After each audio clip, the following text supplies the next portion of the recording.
Okay sir, ಈಗಿನ ಜನ್ರೇಷನ್ನ ಜೆನ್ಝೀಸ್ ಅಂತ ನಾವು ಕರಿತೀವಿ. ಓಕೆ, ಸೊ ಟೆಕ್ನಾಲಜಿ ಜಾಸ್ತಿ ಆಗ್ತಾ ಇದ್ದಂಗೆ ಅಪಾರ್ಚುನಿಟಿ ತುಂಬ ವೈಡ್ ಆಗ್ತಾ ಇದೆ. ಬಟ್ ಅದೇ ರೀತಿಯಾಗಿ ಓದೋರ ಸಂಖ್ಯೆ ಕಮ್ಮಿ ಆಗ್ತಿದೆ, ಇಂಟ್ರೆಸ್ಟ್ ಕಮ್ಮಿ ಆಗ್ತಿದೆ. ಇದು ಈಸ್ ದ್ಯಾಟ್ ಟ್ರೂ? ನೀವು ನಿಮ್ಮ ಪ್ರಾಕ್ಟೀಸಲ್ಲಿ ಇತ್ತೀಚಿನ ದಿನಗಳಲ್ಲಿ ನೋಡಿರೋದು ಇದು ಸರಿ ಅಂತ ಅನ್ಸುತ್ತಾ, ಅಥವಾ ಸರಿ ಇದ್ರೆ ಇದನ್ನು ಹೆಂಗೆ ಚೇಂಜ್ ಮಾಡ್ಕೋಬೇಕು? ನೋಡಮ್ಮ, technology can be both for good and for ಬ್ಯಾಡ್.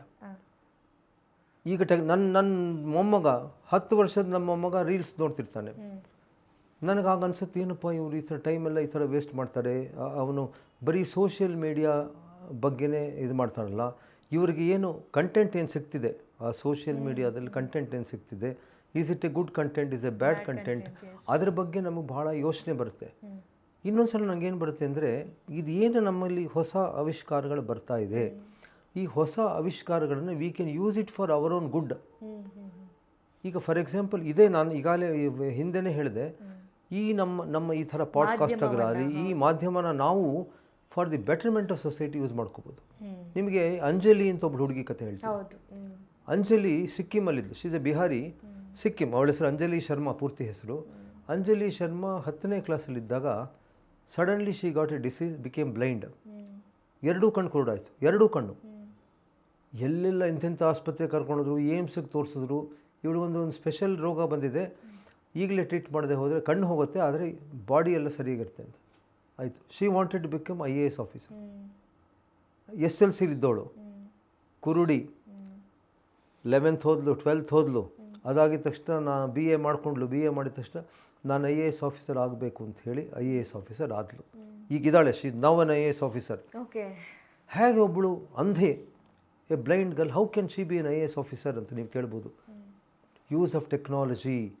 ಈಗ ಎಂಥ ಟೆಕ್ನಾಲಜಿ ಬಂದಿದೆ, ಎಂಥ ಸಾಫ್ಟ್ವೇರ್ ಬಂದಿದೆ ಅಂದರೆ, ಕಣ್ಣಿಲ್ಲದೆ ಇರಲಿ, ಒಂದು ಪುಸ್ತಕ ಅದರ ಮುಂದೆ ಹಿಡಿದ್ರೆ ಕಿವಿಗೆ ಹೇಳ್ತಾ ಹೋಗುತ್ತೆ, ಇದು ಹೀಗಿದೆ ಹೀಗಿದೆ ಹೀಗಿದೆ ಹೀಗಿದೆ ಅಂತ. So she became so adapt.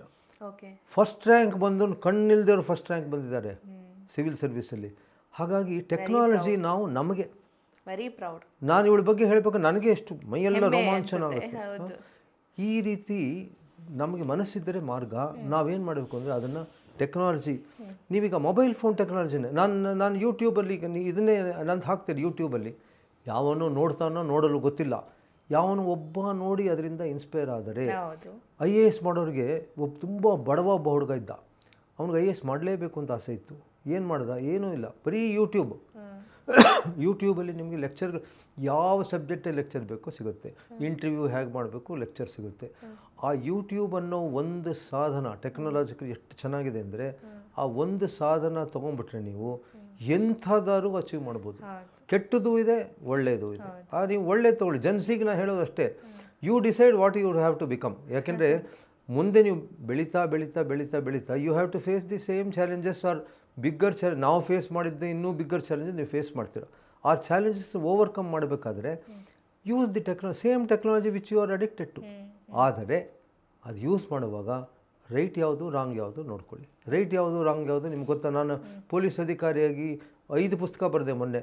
ಅದರಲ್ಲಿ ಓನ್ಲಿ ಈ ಟೆಕ್ನಾಲಜಿಯಿಂದ ಸೈಬರ್ ಕ್ರೈಮ್ ಹೇಗೆ ಜಾಸ್ತಿ ಆಗಿದೆ, ಎಷ್ಟು ಜನ ಮೋಸ ಹೋದರು, ಎಷ್ಟು ಜನ ಹೆಣ್ಣುಮಕ್ಕಳು, ಚಿಕ್ಕ ಮಕ್ಕಳು ಯಾವ ರೀತಿ ಮೋಸ ಹೋದರು, ಯಾವ ರೀತಿ ದೇವರ್ ಸೆಕ್ಚುಯಲಿ ಹರಾಸ್ಡ್, ಅಸಾಲ್ಟೆಡ್, ರೇಪ್ಡ್, ಇವೆಲ್ಲನೂ ನಾನು ಬರೆದಿದ್ದೀನಿ.